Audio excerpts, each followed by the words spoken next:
only to give some points from this interesting question of Professor. 3 points only. The first point is, actually, some people from Africa prefer to go in African churches or to be with their brothers or sisters. But the main question is, it is for economical poverty or from cultural reasons. I mean, from African perspective, what is primordial? What is very important? In taking the experience of churches, for example, where the African immigrant came, faith churches are matter, And here we see people who sell churches. Faith issues, religious issues, is a little bit marginalized in this mainstream society. And my main point, it is to understand and to think about, it is because they are marginalized from the economic field and they compensate to be in affective atmosphere with their friend, or because of their culture, because of the vision of the world, understanding of the world, they privilege these African communities. What matter from each and other perspective?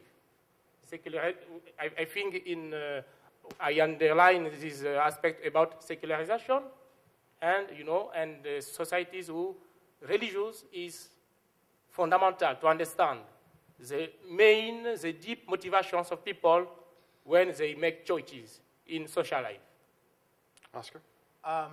Just to conclude from seconding what Benoit said, if you go to the African churches, there are some issues that are difficult to understand in matching faith and church as an institution. So, if you have time, there is an interesting book, which I have a copy here. It is written by Michael Doe.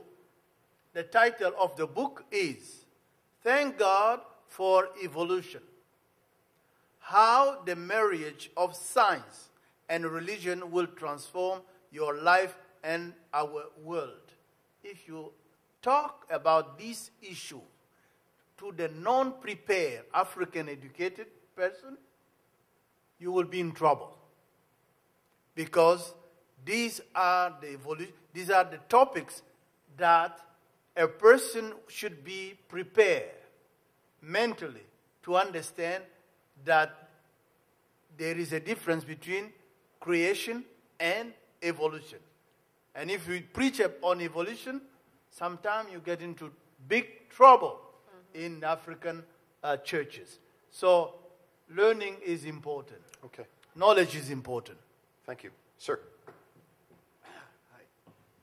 My name is Johannes, and I have been here 25 years. I came as a refugee from Eritrea.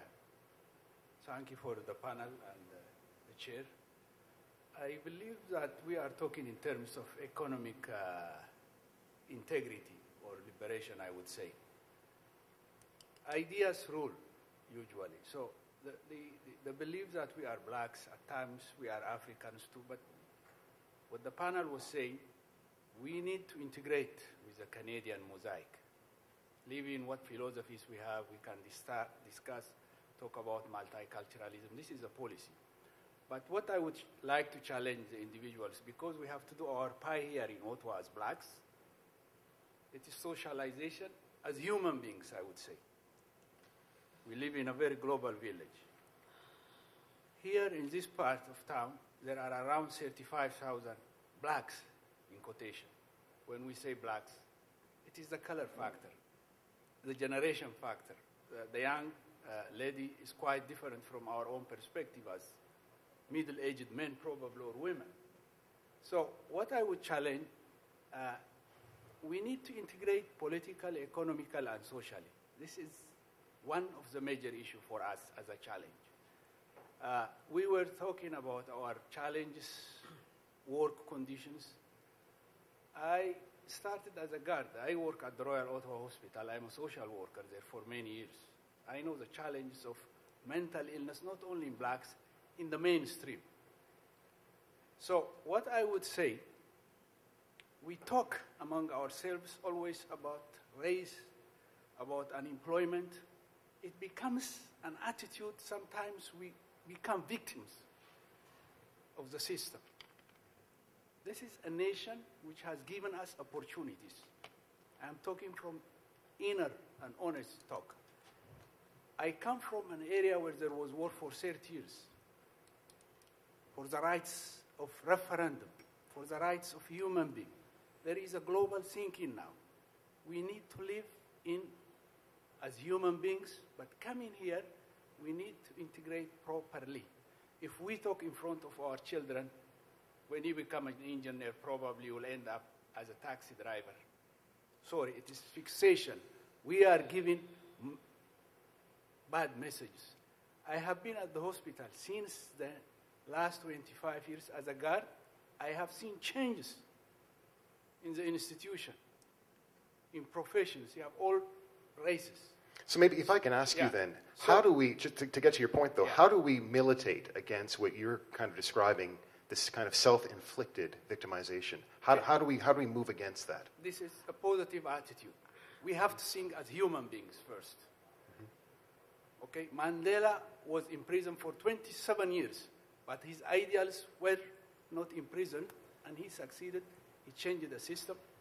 Economic integration, political integration is a process. And thank you for your lively discussions. Okay?